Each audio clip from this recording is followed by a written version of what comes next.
the den. It is cold. I think that's a good spot as well. I'm going to go to this one first, just because this is such a cute little sighting. And then we'll go across and see the one. And there's Ntima. How cool is this, though? Look at that there. I think that's Gwen. In the actual burrow. They're obviously quite cold. And you can hear the impala are now alarming at the hyenas. You look miserable and freezing. I think that is Gwen. She's not... I actually don't know. You can let me know which hyena this is. Hashtag Safari Live. I will actually not make an attempt at guessing who is who. But very, very sleepy. Eyes are heavy. It's probably nice and warm with your body inside that termite mound, keeping out of the wind. So if any of you ever had your doubts about antelope alarming at hyenas, if you listen carefully, you'll hear the turtle dove, and you'll hear the impalas snorting. Now they've all gone quiet. Because, in fact, hyenas are very, very, very good hunters. That looks so comfortable. I'm tempted to go and join this hyena. I think that must be a great spot. And not always that we get to see the adults actually going inside the den at all. Normally they just sleep around it on the outside. All the little ones are always inside there. That is absolutely precious, though. Go to sleep, it's okay.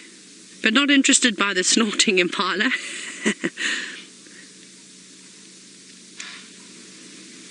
And I'm sure these impala are actually coming closer too. Now, Vegas Beauty Snob, you say that she looks so precious. She does indeed. As precious as what a hyena could look, especially when it's not a young cub. Craig, should we go have a look at the other one? Now, I think that is Gwen in there. And then I can see Ntima and Ribbon. Let me go back. Sorry, Craig. I'll just quickly sneak back here. We'll go down the side. See if we can spot the impala as well. Hi, hyenas.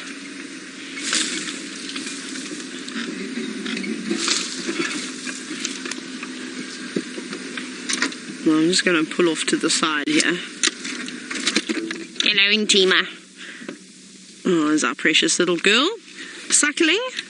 So we must have just missed Mom. You can see she's popped her head up now. She's listening to these impala that are snorting just off to the left of me.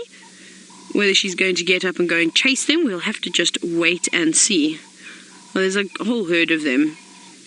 It'll be difficult for you to see, but they're not actually far from these hyenas at all. And they're grooming themselves, so they're definitely acknowledging that there is a predator in the area. But they're not running away from it. And just what normally happens is, of course, the impala know that they're there, so they'll keep an eye out on them.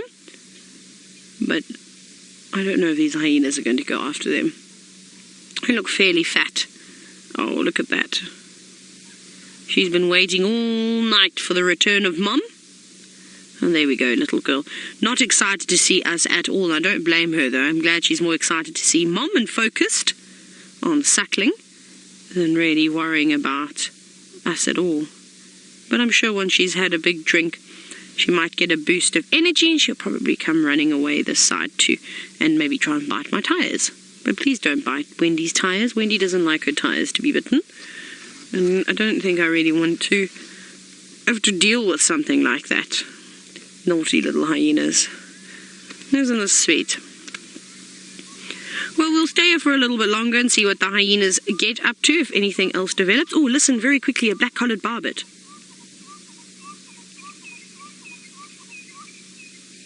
Sorry, I just thought that was completely relevant, considering we had one this morning and I was talking about it, wanting to make a call. But Byron has got some animals that have got not spots, but stripes. Let's go take a look. We're still sitting with him, and I think they're just enjoying cuddling up and keeping nice and warm on a miserable day like today. I reckon that those impala were envious, especially of the hyena that's in the burrow. We can't see her just yet, but we'll try and reposition. We've also starting to get quite sort of big raindrops now, which we'll have to watch out for. Now, hyenas, some of you might know this, but they're my second favourite animal, second to the elephants, of course. But just as intelligent, I suppose. And I enjoy watching the social dynamics of spotted hyenas, and I wish we got to see more interactions more often. It's just sometimes it's so difficult to follow them, especially when they move off road and move into the very, very dense vegetation. And they move a whole lot quicker, typically, than what we see the leopards and the lions doing. Because it's not often that the spotted hyenas will choose a walk as their gait. They seem to prefer to sort of go at a trot. They're always on the move, and they can move through those vegetation on the animal pathways very, very quickly. And Ntima, you look very happy or curled up. I'm very jealous of that little hyena. For me, that's like having a cup of hot chocolate and a cuddle. Obviously, that little cub is not drinking hot chocolate, though. It's drinking very high protein and fat milk that Mom has supplied. And I reckon they'll probably just lay out like this for most of the day. Unless it starts pouring with rain, then they might head in and look for some shelter. Whether they'd all fit inside this den, I'm not so sure. You saw the other hyena that was at the entrance of the burrow. She's taken up that entire section. And there are 2 other entrances, but I don't think that they're wide enough or big enough for Ribbon to go in. And Ntima, of course, can run in and hide. Absolutely no problem. And this is just so precious. Now remember, this is live, this is interactive, it's happening right now. So if you have any questions, hashtag Safari Live, of course, because I'd love to hear from you. Perhaps this is your first time seeing the Djuma clan of hyenas. Now, Tam, you say that this is so beautiful. It is lovely. It's a very peaceful sighting. Oh no, Craig, now look, the rain is really coming, eh? Oh my goodness, we are at some point, if it gets any heavier than what it is now, we're going to have to put rain covers on at least, and that means we'll have to move away from the sighting to do so, because we typically will make quite a bit of noise, and I don't want to startle young Ntima or Ribbon or the other hyena that I think is Gwen that is in that burrow. It won't be too fair on them, but remember we've got very expensive broadcasting equipment up on the cars. We also need to keep all the cameras and things out of the rain, otherwise we won't be able to bring you a show.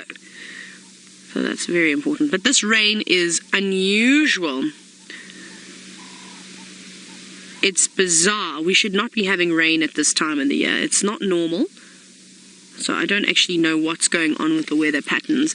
I mean, every now and then we get these overcast days in winter, but not a drop of rain. And we noticed the same thing last year in July. There was quite a big bouts of rain, and we had like 20 mils or something silly. I don't know if it was the same up in the north, but down in the south we most certainly had it. And then that was it, and then we only got rain again in September. But this is bizarre. It's now July. We've been having rain on and off for the entire month of July.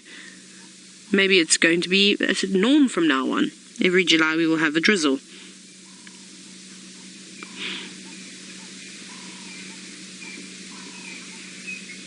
Now, Michelle, you're wondering if hyenas normally have just one pup. So we actually call baby hyenas, we call them cubs, like you would call a lion or a young leopard. It's quite interesting. And no, they can have up to 2. So typically they'll have 2. Unfortunately, what happens with hyenas, though, is that the youngsters will perform a siblicide. So it sounds quite terrible, and it isn't the greatest thing. Is basically where it's a serious competition amongst the young, and you'll find that normally the older, stronger cub, normally a female too, will kill either a younger male cub and sometimes even the younger female cub, and they're fighting for sort of a dominance even at such a young age.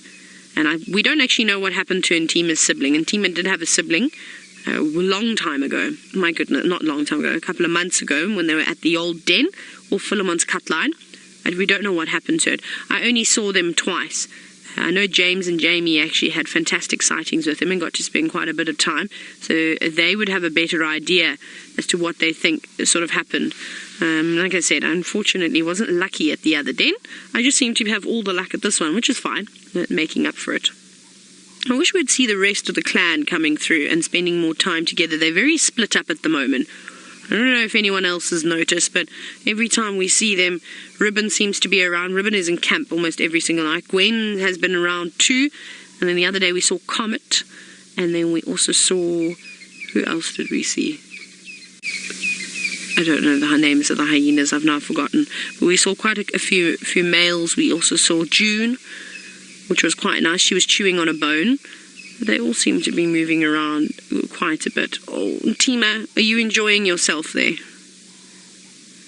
Trying to see if she is actually suckling. Oh, she is. Or if she was just sort of actually had completely fallen asleep. But it doesn't look like it. Looks like she is still suckling slightly. You can see her moving her head just a little bit.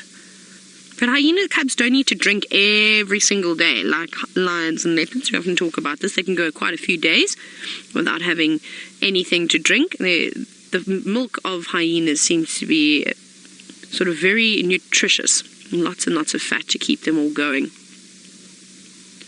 But it's quiet. See, watching hyenas sleep is just like watching a flat cat. It's hard to sit here when there's not much going on. Let's reposition. Let's quickly have a look and see what our other girl is doing. See if she's doing anything interesting. Just make sure that it won't crash. We just got a little bit of a reposition to do, but not much. We'll go straight back. Sorry, Craig. Woo!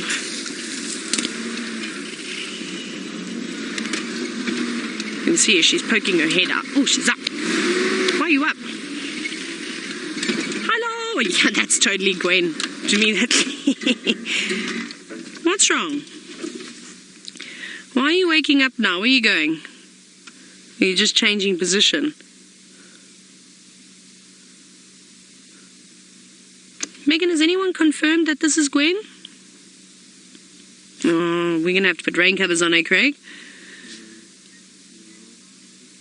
Megan, we're going to have to put rain covers on. The rain is now all of a sudden coming down quite hard, so I'm going to have to move away from the sighting. Otherwise, we're going to get all our equipment very wet.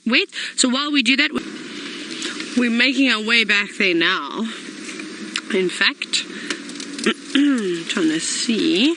We just put some rain covers on here. I don't understand what's going on. Waiting today. The sun is out, but the rain pouring down. And the rain doesn't seem to have bothered Ntima and Ribbon very much. They haven't put their rain covers on at all.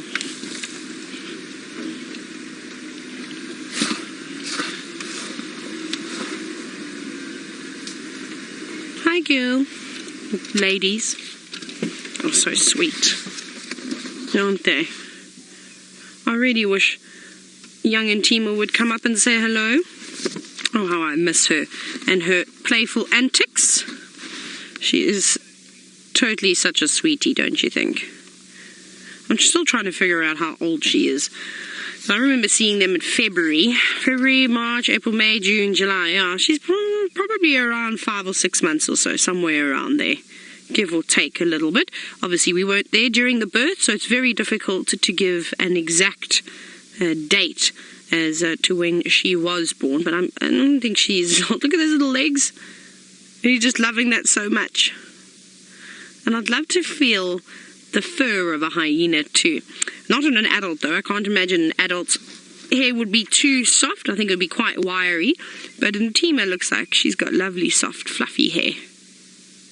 But it's still her young coat. Of course, that's going to change as she gets older.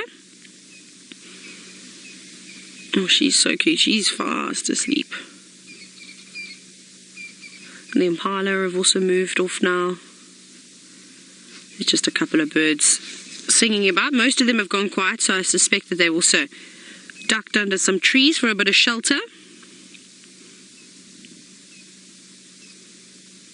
Now, one thing I don't know if hyenas do the same thing is we often see leopards and lion cubs, and you see it with your cats at home as well. They normally knead around the mammary glands to try and sort of stimulate the milk. Now, she's moving her paws a little bit, but I don't think it's for that exact reason. I've always wondered if hyenas did the same thing. I've never seen it before.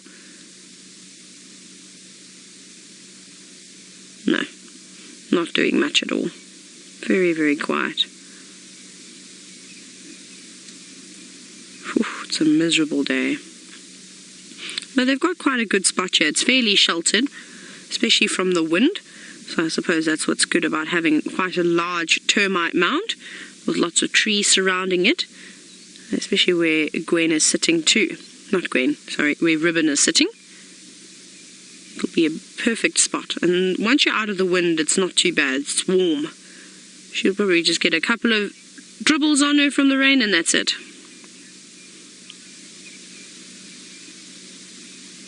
Johnna, you said it's a spotted situation here. It is indeed. That is 100% true. Watching them, though, is making me really tired. Like I said, I would love to go and curl up. Maybe not in the burrow. I don't know. I can't imagine the amount of parasites and things that would be in these tunnels, especially that they've been using it for so long now. I don't actually know if I'd like to get in there. I don't think I would fit in their burrows either.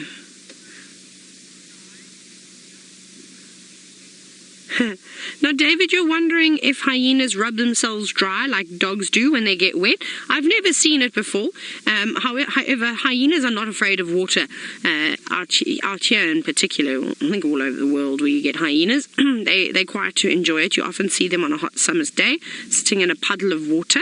Even on some chillier days, I've seen them in the water.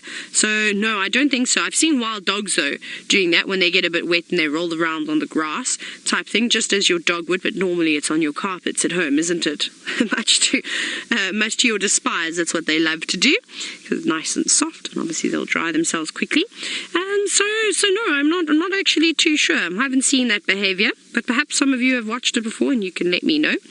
And that's the whole thing about guiding, is that, you know, we learn from experiences.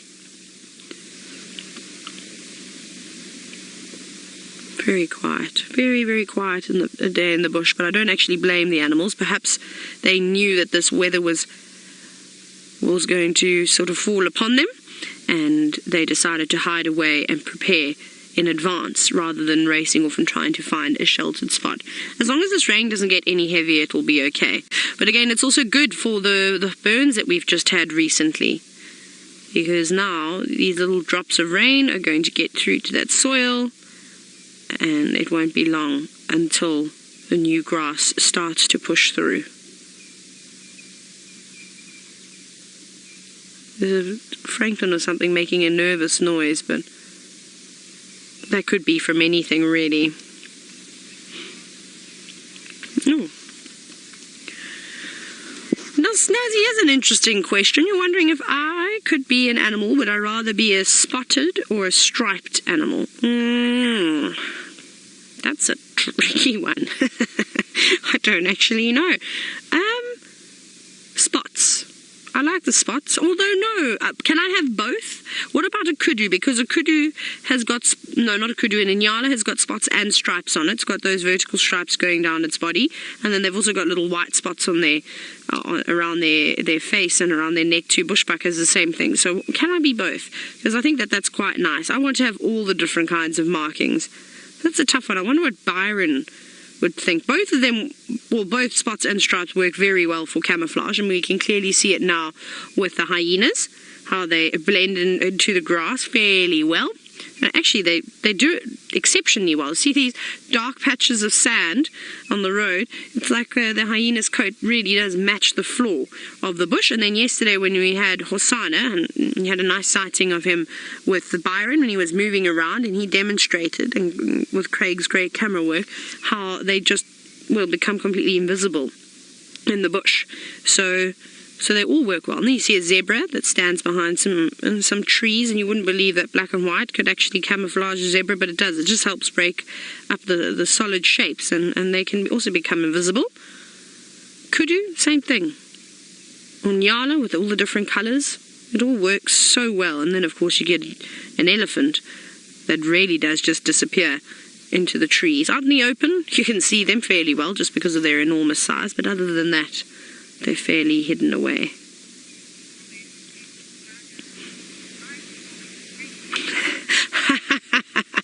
X-Ranger, you said that you're spotted already with your freckles. I have to agree with you, because I've also got freckles on me, thanks to me telling stories to my mom every time she said to me, "Tayla, did you put sunscreen on?" And I'd say, "Yes." And I didn't. Naughty me, running around playing sport as a kid. But yes, I suppose I'm also spotted. I don't really have too many stripes on me. I think we're going to leave these hyenas now, though. They're fast asleep. They don't seem to be like they're going to get up anytime soon. So we'll see what else we can find. Maybe the drizzles bring something else. But let's go across to Byron and find out if he's got any coffee left.